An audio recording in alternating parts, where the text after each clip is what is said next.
Alright guys, welcome back to the Clack Shack.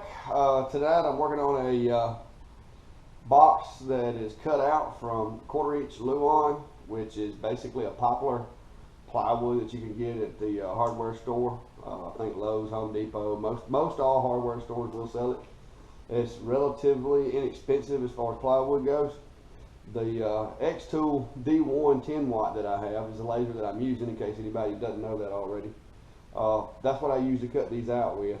This project started as a friend of mine in town who's a YouTuber and does a lot of crafts and stuff has kind of hit me up to help with the Arts Council, and we're going to be doing some stuff. And so I was trying to make a project that I could kind of show off, you know, lasers and educate folks on how it works and how to make them. And so this was kind of the brainchild of that.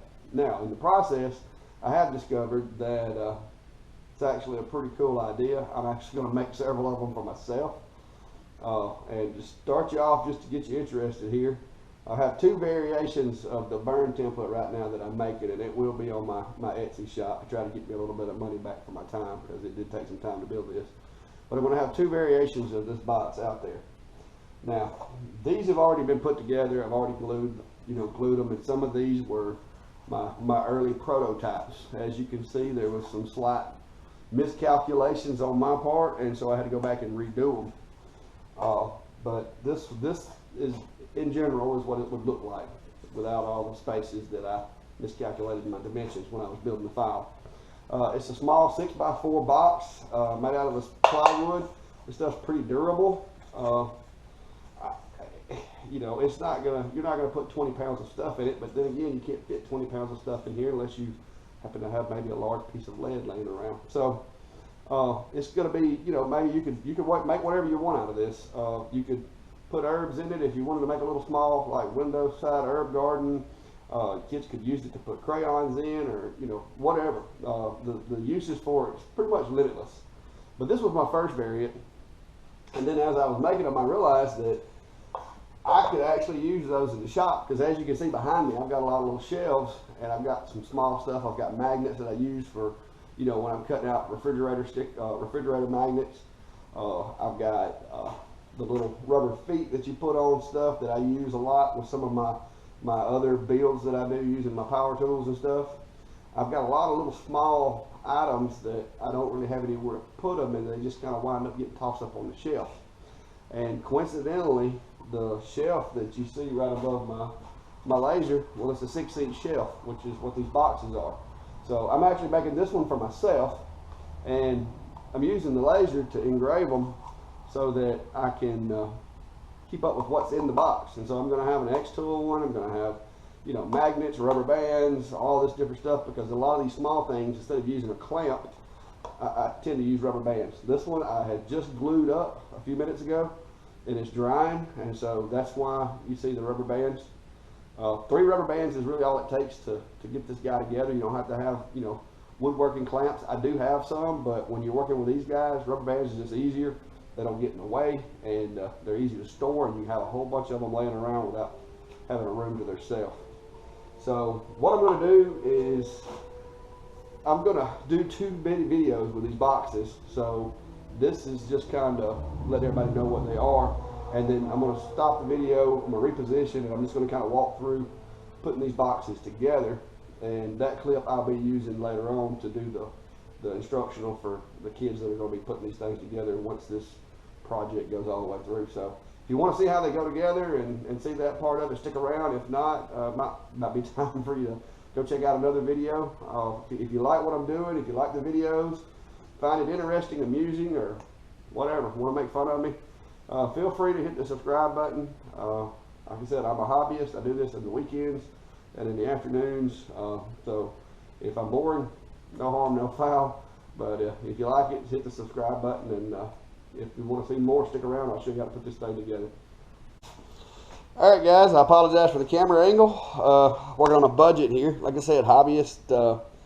Camera equipment is not exactly at the top of my list right now. I tend to lean more towards saws and whatnot. So to put this thing together, really all you got to have are 3 rubber bands, and they don't have to be new rubber bands. These have been used quite over and over and over quite a few times. A little bit of wood glue. I'm not going to glue this one just because this is one of the ones that I'm going to leave apart so that I can use it later, and it's easier to store these things flat than it is if you put them together. Because the way I got them right now, I could actually store several of them in a Ziploc bag. So we're just going to simulate glue, so nobody get freaked out because my glue's not working. It's intentional. So this thing's just more or less like a puzzle. You got two end caps. Those should be obvious because they're much larger and have the rounded edges. And then you've got two walls and a base. That's really all it is, 4 parts. And the best thing that I can tell you, because there are some variations on these pieces when I cut them, sometimes, you know, they don't want to do exactly what I want. And so if you try to set these things up like that, if they don't match up, you may have the pieces, you know, mixed around. These ends are slightly different, and that's just because it's hard to get everything exactly right on this burn. But what you do basically is lay these guys out, make sure you've got them oriented the right direction and all that. See, it's like a puzzle here. So that's, you know, you're kind of getting some puzzling practice when you put them together. Once you get it to where all the pieces are the way that they're supposed to be, all 4 corners will be lined up. All my cuts should match up. You'll have a little space, but you have to keep from, you don't want this thing so tight that when you press it together, it breaks. Once you get it laid out in this configuration, then you would take your wood glue. If you don't want to make a mess, I would recommend using a piece of paper or something. Maybe, you know, putting a little glue on that piece of paper, and then you can use a Q-tip, especially if you got kids doing this. You don't want to make a mess. And what you would do is basically the glue where these cross cuts are right here. Your glue will run a bead right through here. You want to include the tabs, both tabs, the tabs on the side and tabs on the base, with a solid line of glue. And you will do that to all four of these corners or these sides, as well as the sides here. You'll want to put glue on the tab, here, here, here, anywhere that the wood protrudes. Once you get everything glued, all you really have to do is fold these guys up like this and fold the end in like that. Now, the one thing that I will add is if you do a logo, you will technically have to reverse this thing to get the logo to be on the outside. If you don't, it's going to be on the inside. And like I said, if you put these pieces together, this is, like I said, I've done quite a few of them, but I'm still getting to mastering this. But if you put these two pieces together, you can kind of bend them out like that and kind of grab that other piece up. And when you do, it just snaps in here. Once you get those, just hold pressure, set it up like this, and then your other piece should fall right into this little hole right here. They're a little snug because I tried to get the measurements as tight as I can to get a good fit.